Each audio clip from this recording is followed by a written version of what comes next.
Well, it's right about 1 o'clock, and taking a look at the chat there, we've got people from all around. That's great. So it's 1 o'clock Eastern time, so it's good afternoon for some of you, and then maybe good morning for some people, like Deborah there in Los Angeles. Glad you could take a few minutes out of your day to join us. And perhaps what I'm hoping is going to be a bit of a valuable conversation, the beginning of that, and the pandemic educator, kind of the idea of how are we going to retool things to help support what's going on now and what impact that may have in the future, and a little bit of a global perspective today to look at how this is going to impact things in the immediate future and what's happened really in the past couple months especially.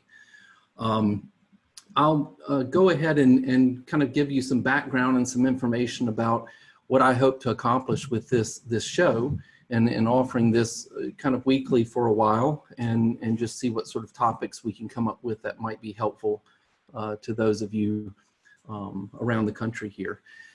First, briefly, just a bit about me. I work, my main job really is working as technology director for a school system that has a variety of campuses sort of spread geographically around the North Carolina area.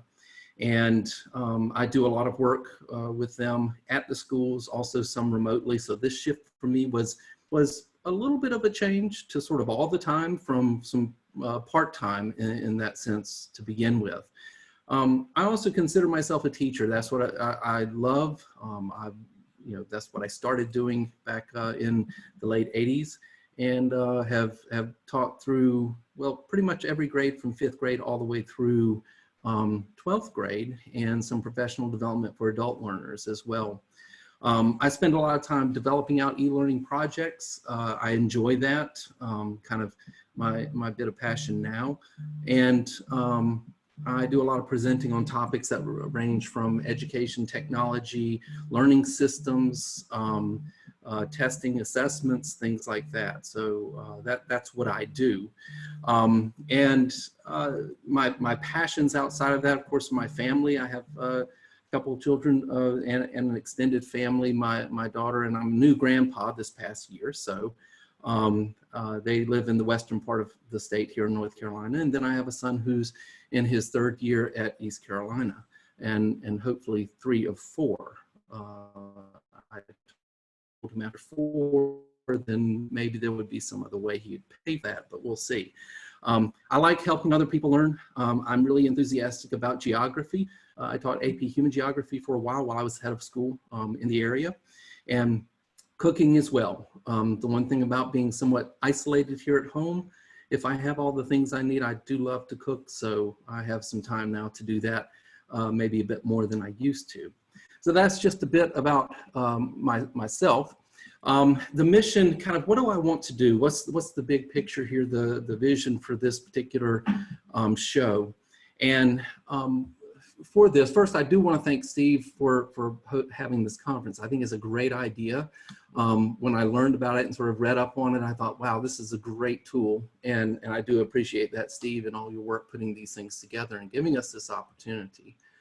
But looking at the mission, really, I think my job has always included a high degree of change. And anyone in the field of technology knows that changes are constant, some small, some big, and bringing a larger set of people along that road of change can be difficult, has some real challenges.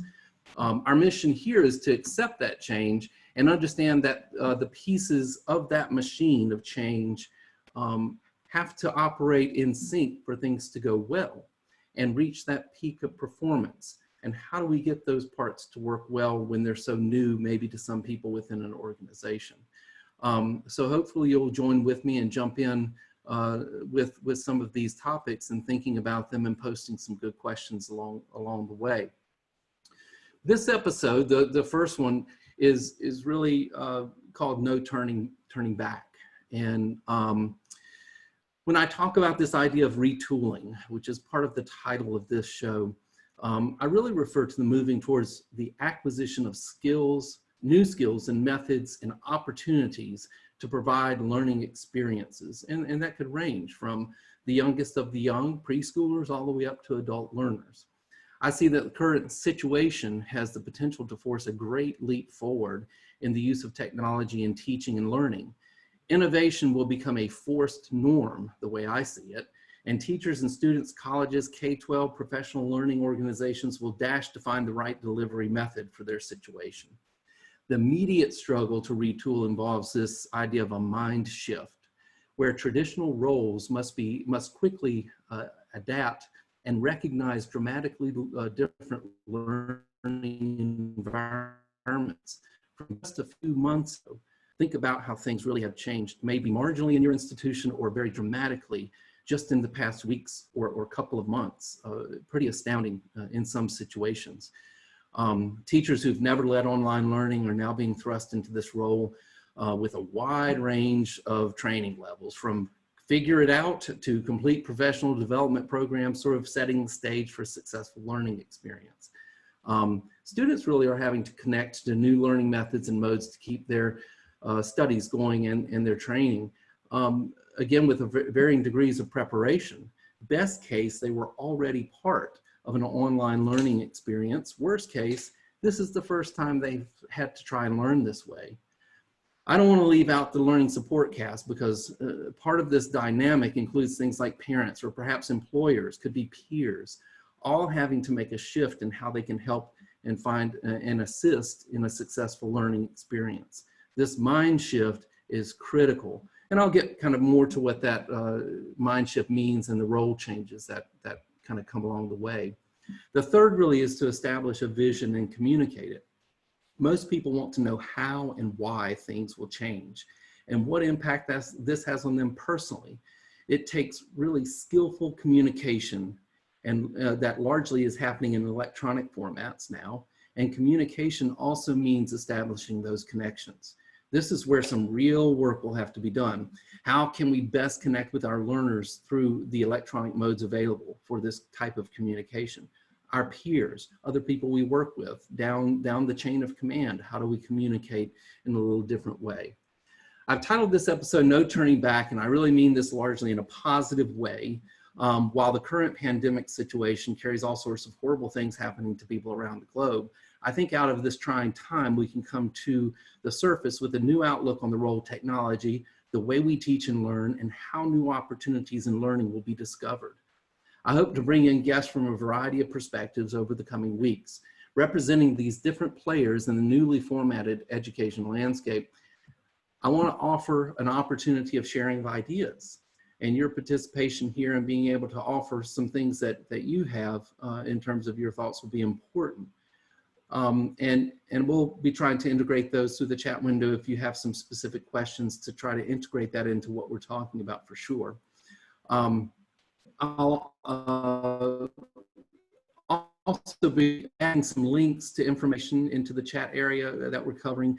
There'll be a URL shared later that will point you towards a web page with copies of the resources from today's show, and eventually the recording of the session for later reference. So all of that will be provided to you, and we'll be plopping those along the way into the chat window there.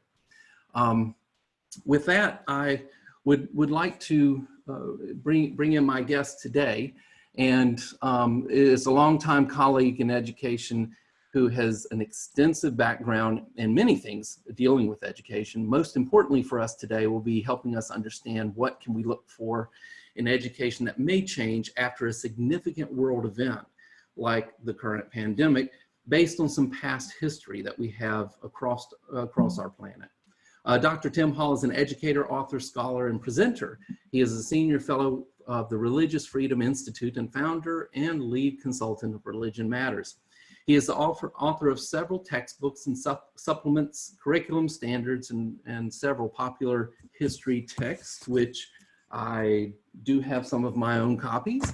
And you can, of course, find out more about him at religionmatters.com.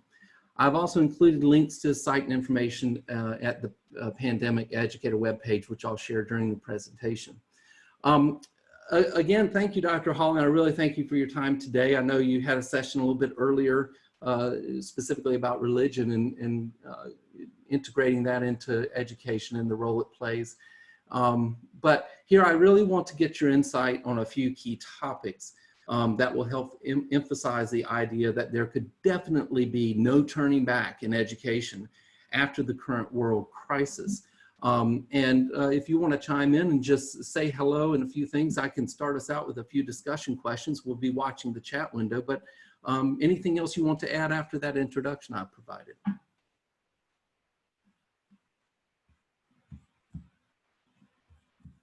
Let's see if he's there.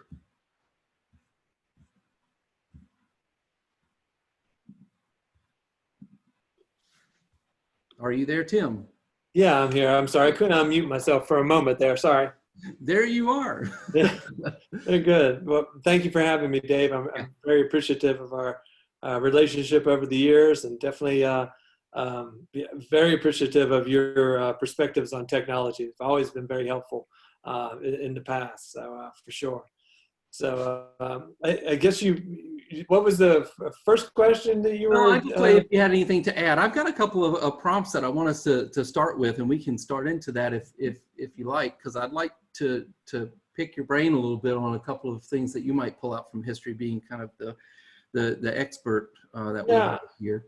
Well, I really don't have anything to add about my background. I appreciate being here. I definitely have a background in history, so I've seen, and taught world history for years and wrote the text on world history. So I have a very understanding of world history and world events that, might be applicable to this moment in time. So for sure, I'm very interested to be here and answer your questions.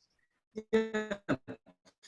Well, I think history can always be a great teacher. And we can certainly learn from it and try not to ignore what has happened in the past, but use that as an opportunity to prepare for the future in a way. When you look back at history, is there an event or event or two that you would say, that really changed the way things were done and kind of how that happened and what kind of changes that made?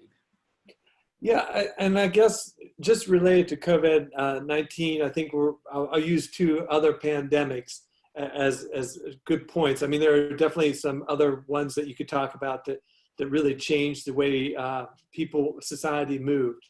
But I'll bring up the Black Death first, because with my background, medieval history, that's always been a very formative historical event for Europe. Of course, for some of you, the Black Death, hit Europe in 1347, and to varying degrees went through Europe in the 14th through the 16th century. And again, most of you know this, it came from fleas that were on rats. Those rats came through on the Silk Road, actually, and trade, interregional trade, which was created by the Crusades. And so the Black Death came through Italy, oddly enough, first, and then spread throughout Europe and decimated the European population from varying degrees. But the changes in Europe, when you look at it from a medieval perspective, the changes in Europe after that Black Death were just altering. Like, there was no turning back after that happened. And there's a few things that can happen. If you want me to talk about them, I will, Dave, or I can just stop there.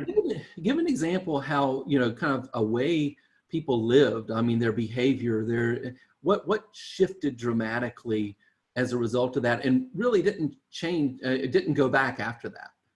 Well, one I bring in particular, again, related to my background and studying about religion, it was the church at the time. So during the Middle Ages, the church was very integrated with the culture, not just religiously, but also from an administrative standpoint, bureaucratic standpoint, educative standpoint. The church provided a lot of that cultural capital to the Europe. And so, of course, with the Black Death, I mean, the church was the first to respond. I mean, priests had to give last rites, and when they did, that there was an issue. And at that point, after the Black Death and the waves of the Black Death, the structure of the church altered dramatically. First off, priests, good priests at the start, were in short supply. And so, and then also good bureaucrats were in short supply. And so the use of the church to help with, elements of administration of kingdoms was shifted to the kingdoms, because at the end of the day, the church didn't have the human capital to do that. And so that was a big shift, as far as that. In addition, from a religious standpoint, when the church wasn't able to administer the sacraments because of the lack of priests, the lack of people in the church, people started to think about their own spirituality individualistically, more individualistically than in the past. And I think you can relate that to today in relation to education. I definitely see that connection. I mean, now that we're at home, now we're doing this online, delivery, I think people are going to start thinking about their education more individualistically, and then instead of as a structured whole.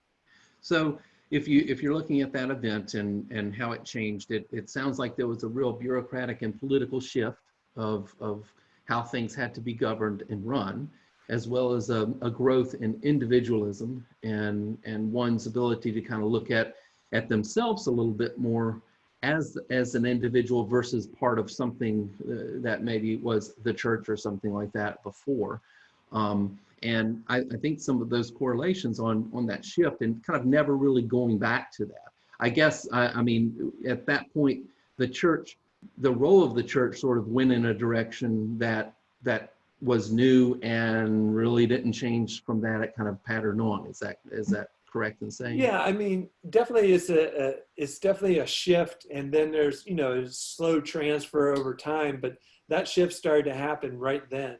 The church today, and I mentioned this in my session, the Catholic Church today is not recognizable to somebody in the the 14th century. They wouldn't recognize the church in the same way, and it's just not there. Some the titles are there, some of the structure's still there, but the role of the church in the society itself is not there.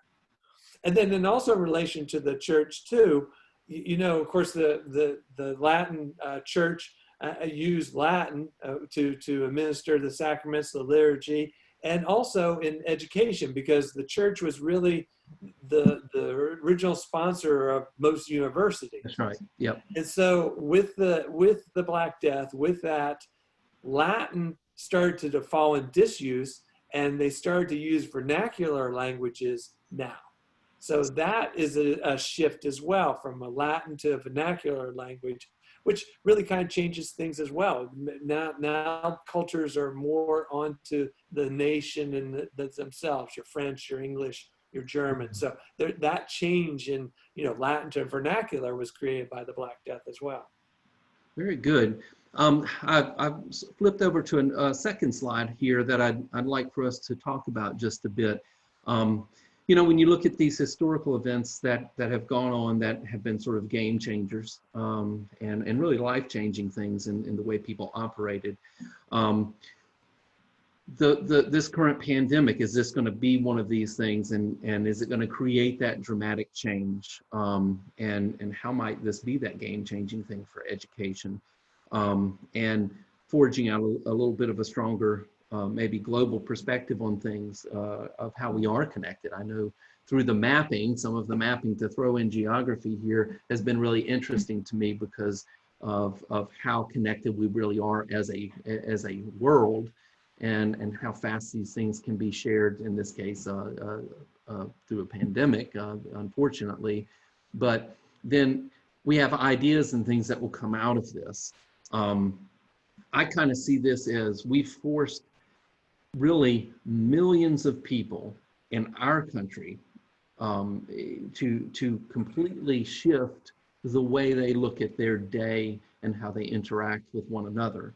And this certainly is going to have an impact in education. What do you think is going to be the impact if you had to pull out the crystal ball and kind of say, oh, I see in the future this is what it's going to be? What would you say would be some major shifts you would see in education?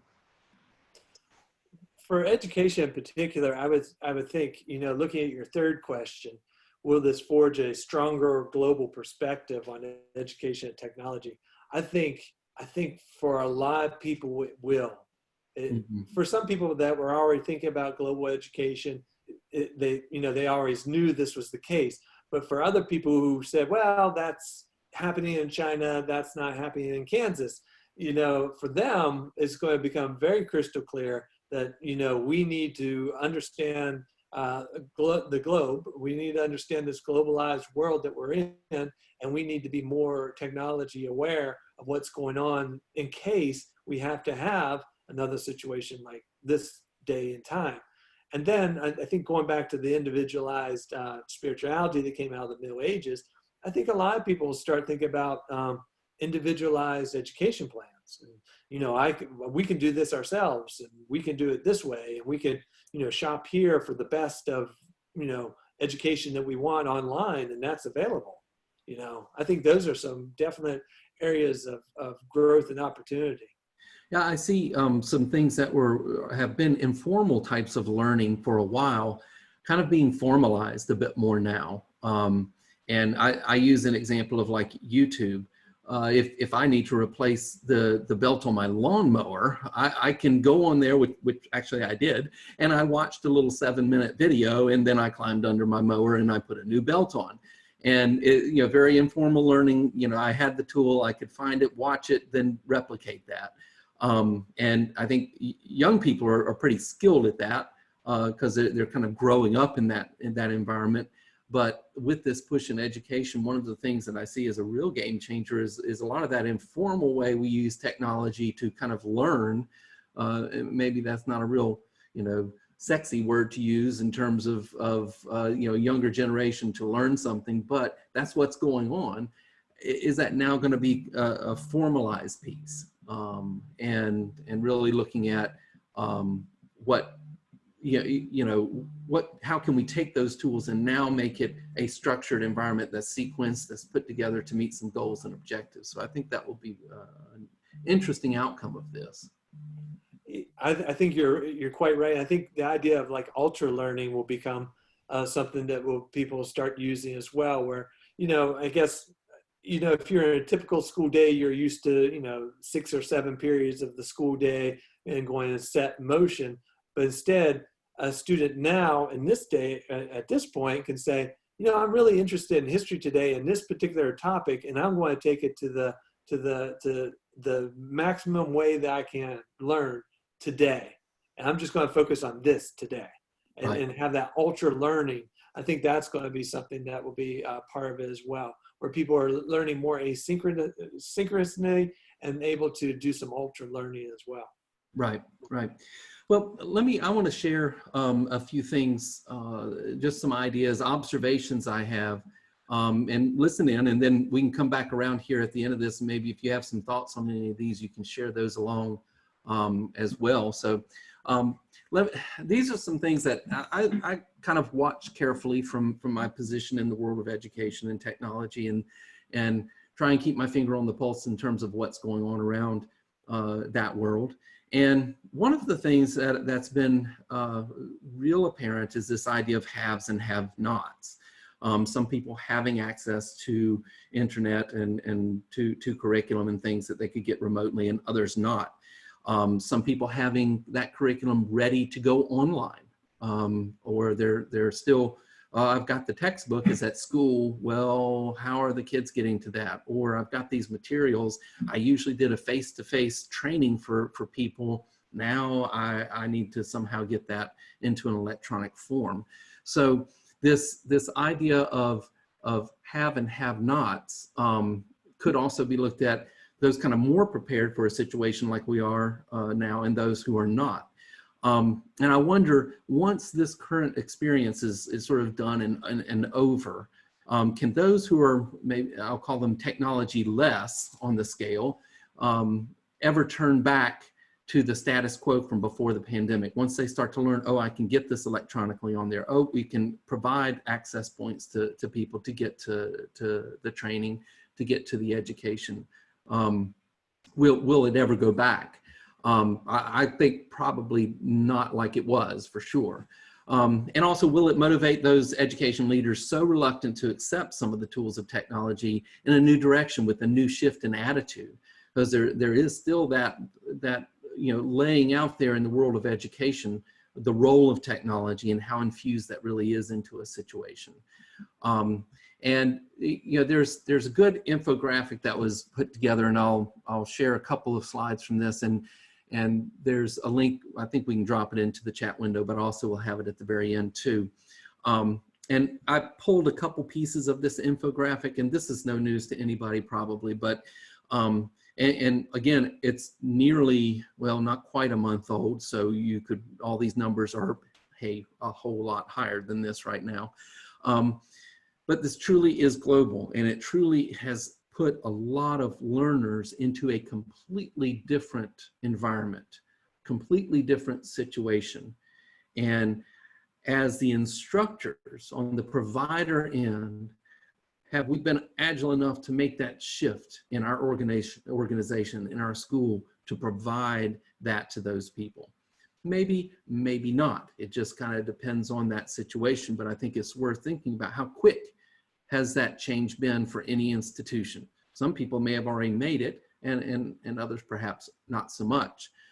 The other slide is another part of the same infographic, is just some of these challenges. I know if we were to go down the list here and everybody said, hey, tell me one challenge you face, we would get a lot of these things just talking about, well, we don't have the access that we need for the people who need our particular form of education. We're having trouble connecting, everything from providing things like the school lunches. I mean, that's been in the news. You've seen these things going on, all about education and all about the role it played and how can it provide that same service now when you've taken away largely that face-to-face brick and mortar scenario that's been there for a good while. So that's one observation, is just, how is the have and the have-nots and that discrepancy, how is that going to change? Once we get to where we provide, let's say, all these access points and all these Wi-Fi enabled devices, does that now become the improvement that we've been trying to push and make happen, that's been going at a snail's pace, we could compare to something that's now taking days or weeks, to accomplish? The other observation is is this in my job description?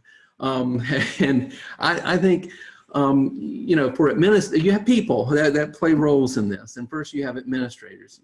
If you no longer have a physical classroom to visit, staff members to go meet with face-to-face, and you don't meet face-to-face with parents in any conferences, you don't conduct your training standing up in front of the trainees, what do you do with your time? I think that becomes a question, okay, what happens? And I think one suggestion I would have is really be the big picture. I think that's where you have to think about that communicating the vision for the current format of providing education that's going to work for your organization. You can't get stuck in the weeds of this course or that course or one class or one user's issues. You've got to start looking at that big picture and how is that going to work as a machine that will run efficiently and smoothly. And the communication piece. This needs to be done efficiently and take time to think things through before jumping into a 5-page catch-all dictate of here's everything we're doing. People get overwhelmed. When people have contacted me about what I need to do this, and I'd say, keep it simple. Keep it simple. What do they know now? And what do you need them to do in addition to that? And let's pare it down to the minimum first so that we're not putting people in shock right away with a great change. So finding those tools in existence that people have a familiarity with, and then relying upon that as a stepping stone to the next thing, I think is good. There's a graphic that I'll, again, place in there a link in the chat window for Casey Bell is somebody that I've worked with a couple times in the past when I ran an iPad teaching and learning iPad conference for about 5 years, back 2010 to 15. And I know she came to present once or twice, I can't remember right offhand, but she's since really done a lot for education in terms of providing resources to teachers and administrators and others. And if you look down these 12 practical tips, I often think to myself, God, this is it. We want to keep things kind of simple. What matters and what doesn't matter right now to get people through this time and really maintain a level of education that's going to help us meet our goals. So taking some time to turn towards resources that you know and some that can be provided, things like what Casey has done here on her site, really can give people confidence in a situation where perhaps they don't have that experience coming out the door, and really be able to jump from that and run. The other people that are important here really are the instructors. You have now teachers teaching, with a camera instead of face-to-face. Do they know the etiquette of online video conferencing and how to do that well? Electronic materials, how do you use those versus the standard hard copy? And a good learning management system already in place, if any organization had that already in place, that's paying off big right now, because people are able to jump into that and just leverage it for even more of the utility that it's designed to provide. Feedback, how do instructors give feedback if it's not that face-to-face experience? Well, that can be done again through things like a learning management system or in other creative ways. There's Thomas Arnett did an article that we can share through the chat window as well, that talks about, and just keeps it simple, which I kind of like, which is just 3 tips for a better online student experience. And with that article, he points out that don't try to replicate what you did in the face-to-face classroom online, because there's just going to be moments of great fail by trying to do that. And help students really own their learning.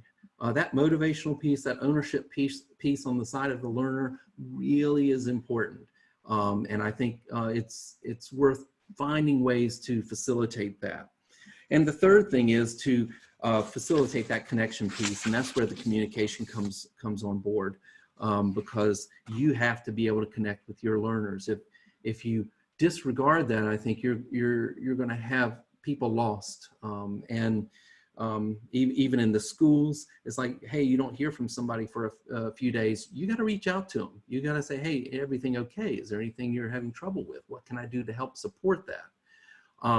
And talking about those student learners, how will they interact with the teachers? How will they interact with their peers?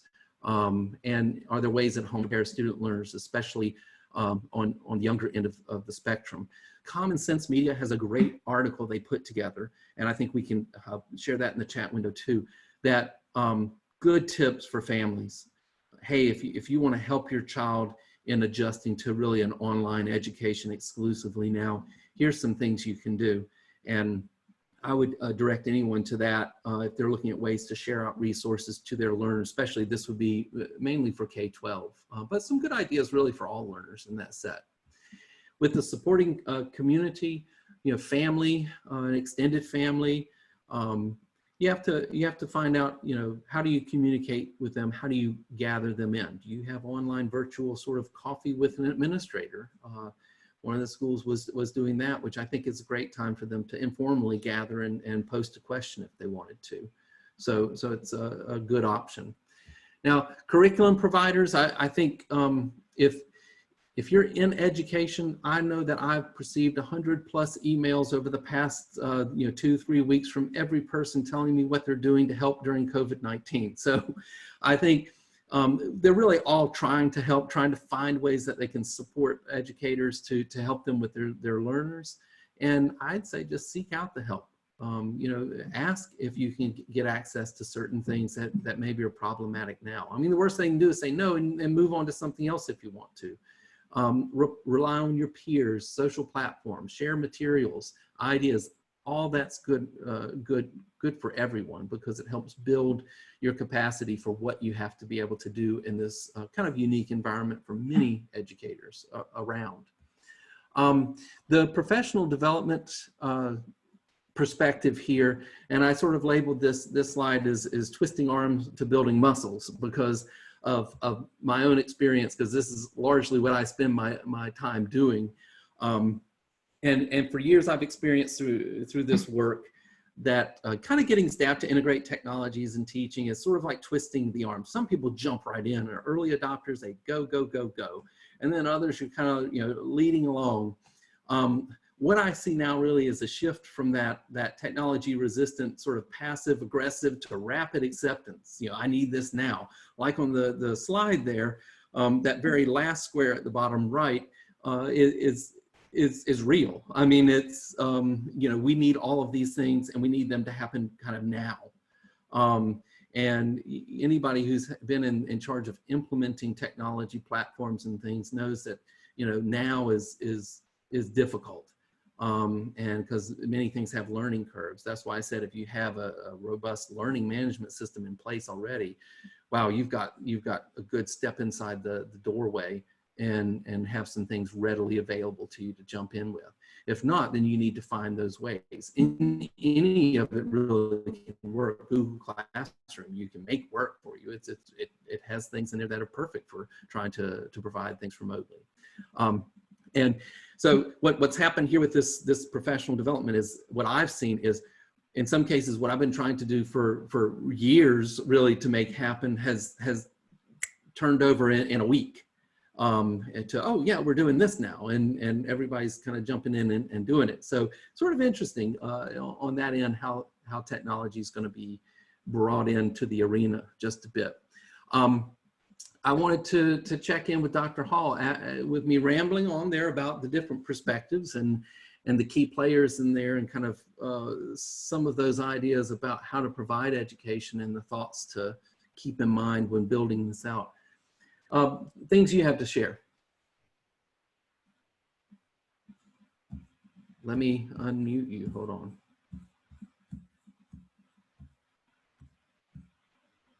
And now, are you there? Yeah, I'm here now. Great. Yeah. No, I don't know if I have anything to add to what you put here, but I have to say I agree with your spectrum. I think you've done a great job of identifying kind of the twisting arm stability muscles spectrum, because you definitely have teachers who say, you know, I don't use technology. We might have it in our school, but I'm not a big, I'm not a big fan of technology. I've heard that quote many times. But at this point, if we're talking about student outcomes and student success, we all have to be fans of technology because everybody has to jump in and do it. And so it's definitely, it's one of those moments where people are just going to have to do it. And I think you brought up a good, you know, idea at the beginning is, will we ever be able to go back to somebody saying, you know what, I'm not really good with technology. I'm not a fan of technology. And my answer to that would be no. Nobody's ever going to be able to go back to that because everybody's using it now. And then moving forward, I imagine pre-service teachers or even in-service teachers, there will be a focus on technology because we do not know if this is going to happen again. And we don't know if you know what, that this is a good skill set, and people are going to realize that as well. Yeah, one of the things that I noticed, and this actually was last fall, is, and I was reading an article, I think it was a school system in Ohio. They actually had put together online learning to address snow days that they were missing. And so they put forth all of this effort, built out this thing, you know, hey, it's a snow learning day, or, you know, whatever. And I think they call it e-learning day. And they were prepared. They had that structure there. And so students knew, hey, school's closed because we can't get there, but we do have assignments that we have to log in. We do have some participation that has to happen.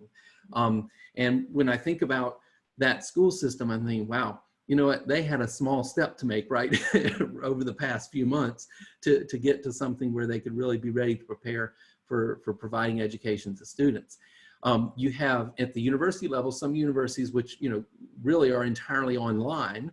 And so maybe this has been a little tiny you know, pebble in the road versus other universities that have had to really enrich their offering in terms of technology and access to be able to have students learn some things remotely. I know my son who's in college right now, all of his classes are of course online.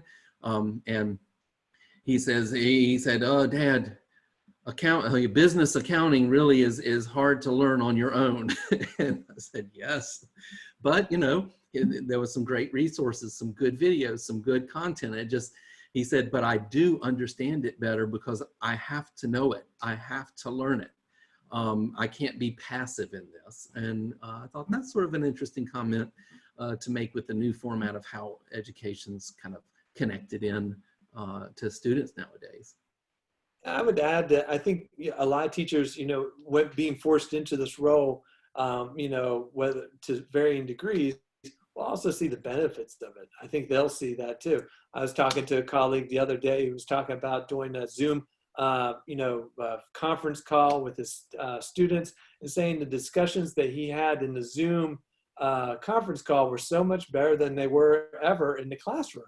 And it was like, well, why do you think that is? He says, well, I think it's because they like the Zoom and they feel like I can pay more attention to them, even though they're all on, because they're all on the screen. And so he just felt like it was much better experience on Zoom than it was in the classroom. Maybe because students were hiding behind other students, but he just felt like it was a better experience. So I think you'll get some converts that way as well. Yeah, yeah. What I wanted, I have one more thing I want to share and talk about, but if you have some specific questions about things that you want to get our feedback on, if you want to type those in the chat, that's great. And in a few minutes, I'll get to that point and we can kind of go through some of those and talk about some of those issues and give some perspective on them. But I wanted to talk about one of the things you mentioned were the rich discussion you can have. And one of the ways that when I was training on learning management system, there was an application within that was a discussion. And when you start class, you kind of want to review material before, and one way to do that is say, hey, there's 2 questions, 3 questions here that I want you to respond to. And you give them a few minutes, then typically what you do is go around and call on somebody, hey, what do you think? What do you think? Well, if you had 25, if you had 30 or 40 or 50 students in that room, you really couldn't get around to everybody. But when I was teaching, and when I taught AP Geography, I'd do that a lot because they would respond to that in the learning management system as a discussion. And I could watch those come in as they were posting them. I could pull out themes. Then after those 5 minutes, 7 minutes, I could say, hey, you know what, here's 3 things that people are really talking about. And why are these important, and reinforce those things. Now all of a sudden, I know that all 50 have really participated in that scenario versus I had time to call on before class would start. So I think some of these tools that have been there are now going to be sort of forced into the situation. And I think when normalcy, whatever the new norm will be, I think when that comes along, people are going to start to turn to those tools because they'll see that efficiency, they'll see the effectiveness of being able to know more about their learners than in some cases they could in the time face-to-face. So I think that will be a real plus. Yeah, I would agree with you on that one as well, Dave. That recursive feedback loop that you can create online that you can't create in the classroom really betters the students' responses and then clarifies the teacher's assessment of what they need to teach further into that classroom. I mean, back to the colleague I was talking about, he was sending out the questions beforehand for the Socratic seminar or webinar, and then they were answering them online.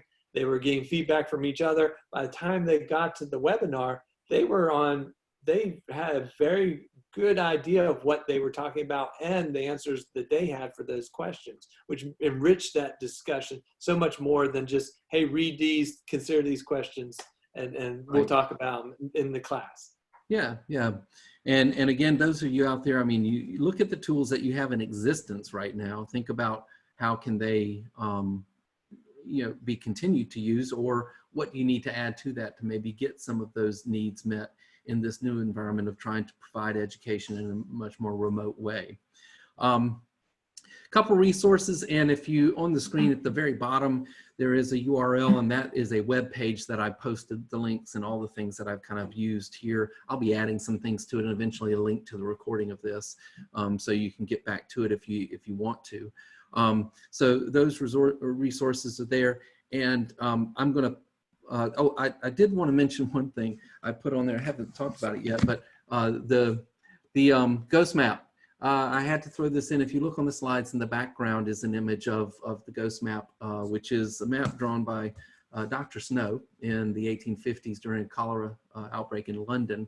when he first started to learn about the association of where the outbreak was in relation to things like water pumps that were infected. A great book. I'm kind of partial to the tie-in with medicine and geography there, and looking at epidemiology, and I'd highly recommend that book. It's a pretty quick and good read. Let me swap over to the Q&A slide here to see if some people have some questions. By the way, the picture I share on there, I was part of a webinar that was going on earlier this week, actually, and through the e-learning brothers, which help support people who develop out e-learning programs and software. They actually had people in their office post a picture of what their new office space looked like. So these are all their new home offices, which is kind of interesting.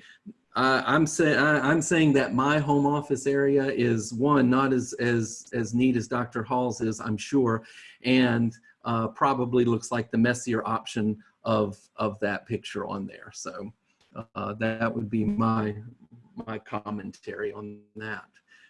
Let's see, we've got a, let's see, concern for students being online all day in front of screens. Yes, screen time. Yes, that is a concern. And thinking about that,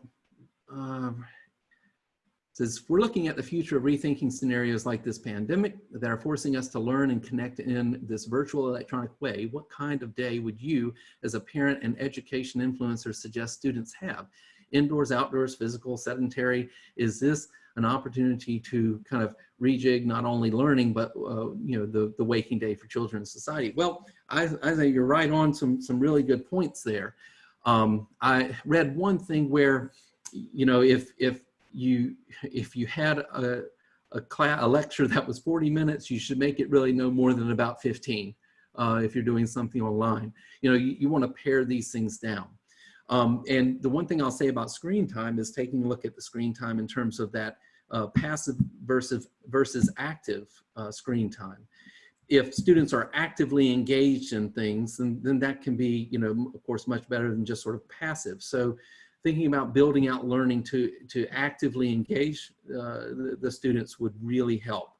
And I think the flexibility. You know, you talk about in this conversation sometimes synchronous versus asynchronous. Some schools say we're going to have the same schedule that we had at our school, and you know, if you had an 8 o'clock class, you have an 8 o'clock class online. If you have, well, I can understand that approach to a degree, but I think having the flexibility of, you know, you've got some things to take care of today, you've got to build into your schedule that fits your family to make sure that those items can get done. I know one of the things we've emphasized in the school I work with is really looking at overload. I mean, to pare these things down to the basic skills and things that we want people to be able to jump in and know at the end of the day. So I do think it may bring to light, I think, for some parents and families now being home more, understanding the importance of, you know, get outside, do something outside, get moving. And even in schools, I think we've been guilty of, you know, the kids come in and sit, and they sit, and they sit. And should we not get them up a little bit more? So I really think this is going to have an impact and with the education, but I think you're also correct. And I think the impact you'll see within family and the family structure will change quite a bit. Hey, I would add to that as well. I mean, Sir Ken Robinson talks about how, you know, schools are basically set up almost like industry where people go from period to period throughout the school day. With this type of education, we're kind of wiping that clean. Asynchronous allows our students to focus in on what they need on the computer, turn things in, but also to get off the computer, think about things, write about things, reflect on things, and then go back to the computer to submit things. So the day is going to look a lot different and then probably a lot better in a sense, because you're not going from period to period to period to period. You're focusing in on things that maybe you're excited about at this moment in time. You're focusing in on that, and then you're thinking about that, turning things in, then you're moving on to the next thing. So it's going to be a little bit different, and I think probably it will help motivate our students more and also make them have intrinsic motivation, more intrinsic motivation than they've had in the past. Yeah, yeah. Well, hopefully, Stephanie, we've provided a little bit of information for you there. The one thing I'm encouraged by with this is maybe it will also push some skills to become more transferable to different environments. I mean, even I can recall a conversation with a 15-year-old recently, and asking me something about some date in history. When did this happen? Who? And they're sitting there with their work with an iPad in front of them. And I'm like, why are you asking me that, really? Because, you know, if you would have said, you know, if they were interested in some song or interested in this particular, you know, hero they have in their life, they could get on that phone and find information lickety split. And I just looked at him, I said, listen, you know how to find things. I mean, this is what you know how to do. I said, you need to be a little bit more taking on that ownership that we talked about before. Own what you need to know. It's like, I had no idea how to swap out that belt on the riding lawnmower, but you know, a 7-minute YouTube video gave me what I needed to be able to jump in there and do what I needed. I didn't have to take it to a shop. I didn't have to, you know, go open a manual even and read a bunch of translated text. So it really can be an efficient experience, I think. Any other questions from anyone there? Just checking through. I don't think I see any there. Okay. I do want to talk just for a minute, I guess, before we open it up to any final thoughts there from Dr. Hall and then myself. I hope to, and I'm working with Steve to come up with a time, and I think it will be 1 o'clock on Fridays, that I'll continue to have this, and I'll try to bring on a guest or two from some differing perspectives to share with us a little bit about how education really is going to change and how that retooling will occur at their level, and hopefully provide us a bit of a forum here to be able to discuss these things and think about you know, what's our role as an individual to help this go well at our organization. As always, you can reach out to me. There's ways to get to my email there through the Learning Revolution site. You know, you can contact me there, or through any of that webpage as well. You can jump in that route. Dr. Hall, final thoughts from you as we're winding down to the last number of minutes here. Yeah, I guess the final thought I would have is definitely this is not a good time, you know, for families, and keep that in mind as we move forward with these, you know, speculations on what we're doing, but also to keep in mind that this is an opportunity for education to change. It's a forced opportunity, but opportunity nonetheless. And there's some opportunities for us to really redefine what education is going to be like in the 21st century for the better. So thank you very much, Dave. I appreciate being here. Well, thanks, Dr. Hall. And I would agree with him. I think this is opportunity. And even though it's perhaps a little bit of a grim event that we're in the middle of, a lot of bad things that will have happened and will happen related to the pandemic, I think it's the way as an educator that we can take this experience, give it as an opportunity for us to build our own skills, our own breadth of knowledge, and then be able to, you know, find ways to help educate the people we're responsible for. I do thank you all for attending and jumping in. I'll hang out for a few minutes. If you have a question, you can type it in the box there and jump into the webpage there if you like to get the resources. And let's see, Stephanie did share concern for diverse learners who usually get supports for learning behavior face-to-face, concern of how to support that. Absolutely, yes. I know in the state of North Carolina, this topic has come up a bit about how to service things like individualized education plans, things like that, the services that are critical. That's going to be an interesting go. And I don't know that I certainly don't have all the answers for that, but I do know that's where some innovation is going to have to go on. Because some of those face-to-face services, we've got to come up with a solution that's going to meet those needs. Because there's a wide range of needs out there that just being home, connecting in via Zoom into a classroom really is not cutting it completely. So hopefully there'll be some things that can be done. Thanks for that little idea. That gives me some thought for maybe a future episode here to talk a little bit about offering a variety of services and how you can do that from a remote sense. I think that could be useful information. With that, I'll let Dr. Hall sign off there, and thank you again for your help. And again, I'll be here for the next few minutes if you have any questions, and check out the webpage for any of the resources you need. Thanks a lot for joining us, and we'll talk to you soon, 1 o'clock next Friday Eastern time. If you can join us, please do. Thank you very much. Yep.